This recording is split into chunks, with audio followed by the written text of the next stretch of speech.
Yang terhormat Bapak Heri Firmansyah sebagai dosen hukum acara pidana, dalam kesempatan kali ini saya Mazmur Primadimeo akan menjelaskan mengenai materi hukum acara pidana, beberapa materi hukum acara pidana. Materi yang pertama saya akan jelaskan mengenai asas-asas hukum acara pidana. Asas sendiri mempunyai arti bahwa adalah sesuatu prinsip dasar seseorang untuk melakukan sesuatu hal yang dianggap penting.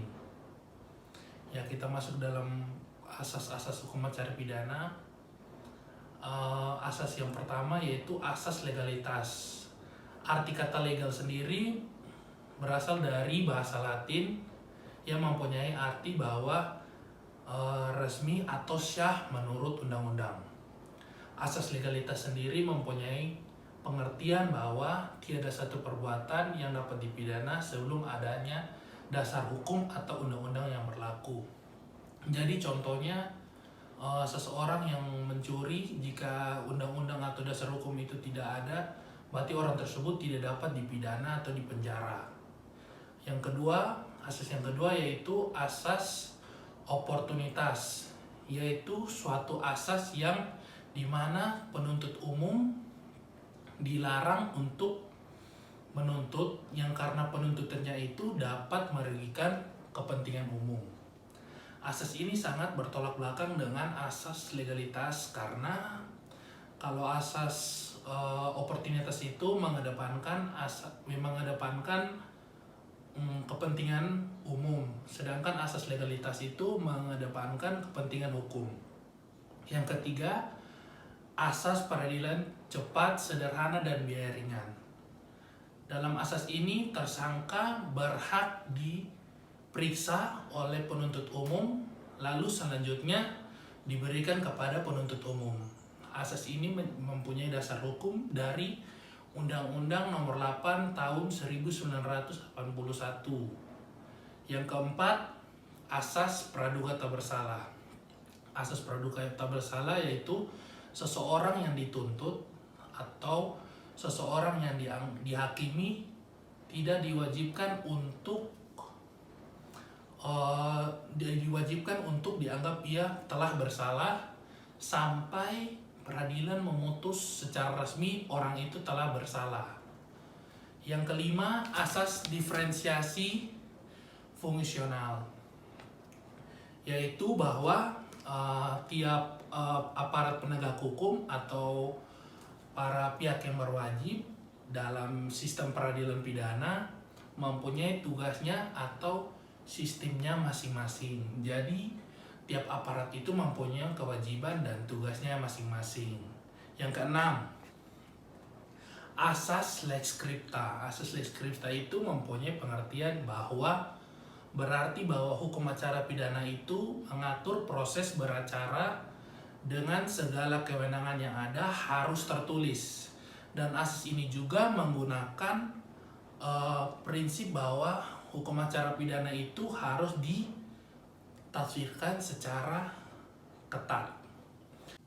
Oke, poin yang terakhir atau poin yang ketujuh dari asas hukum acara pidana itu yaitu pemeriksaan pengadilan terbuka untuk umum, yaitu yang mempunyai arti bahwa pada saat hakim membuka sidang, hakim akan mengatakan bahwa sidang ini terbuka untuk umum, yang artinya bahwa setiap orang atau siapapun berhak untuk mengikuti sidang tersebut, dan sidang ini secara transparan dan tidak ada tutup menutup sama sekali.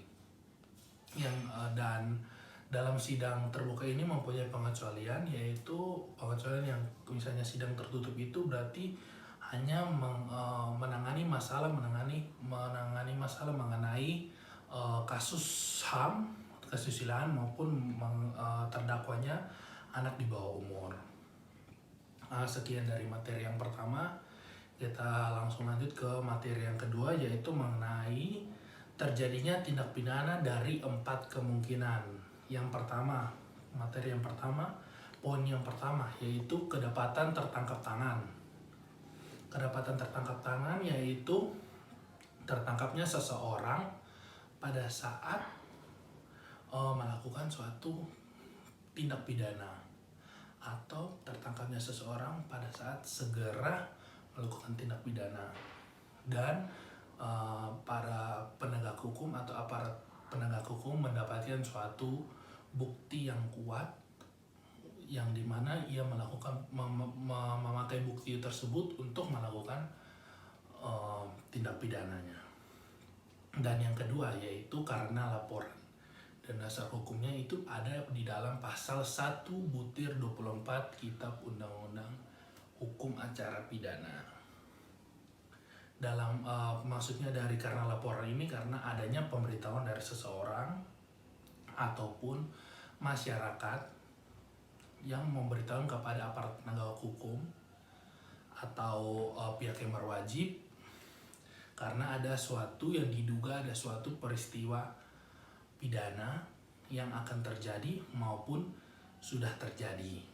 Yang ketiga yaitu karena pengaduan menurut pasal 16/25 Kitab Undang-Undang Hukum Acara Pidana, yaitu dia hampir sama dengan karena laporan.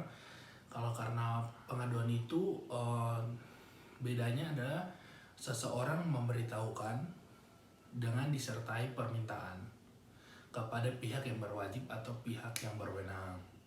Jadi dia memberitahukan lalu meminta agar orang tersebut dapat ditindaklanjuti menurut hukum yang berlaku karena ia merasa dirugikan oleh pihak tersebut. Dan yang terakhir, poin yang terakhir dari materi ini adalah diketahui sendiri atau para penyidik mengetahui adanya suatu peristiwa pidana melalui mendengarkan radio, membaca surat berita, ataupun mendengarkan orang-orang lain bercerita tentang adanya suatu peristiwa pidana. Nah, sekian dari materi hukum acara pidana ini. Kiranya materi ini dapat berguna buat kalian semua. Saya Mazmur Perkima Dimheo.